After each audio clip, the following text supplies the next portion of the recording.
The grave of a medieval knight and the foundations of a monastery built by a former King of Scotland have been found under an old city car park.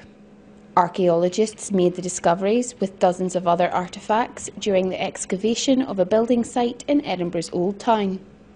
The car park had been demolished to make way for a new centre of carbon innovation at the University of Edinburgh. We know that the skeleton would have been of a medieval knight, based on the carvings of the stone and the date of the stone. He would have been giving money to the friary over the course of his life with a view to being buried here. It was important for the wealthy to be buried in quite sacred ground, and if you could afford it, then you could afford to be buried in an important site like the Blackfriars Priory. There may be more excavation. We have to wait and find out what's happening construction-wise. The body will be taken away back to our labs to be looked at further by a specialist to see how he died, his age, see if he had any diseases and whatnot. And the stone will be lifted eventually, if we can manage it. It's quite heavy, and taken away to be conserved. And again, a specialist in medieval sculpture will have a look at it and so hopefully give us more information about it.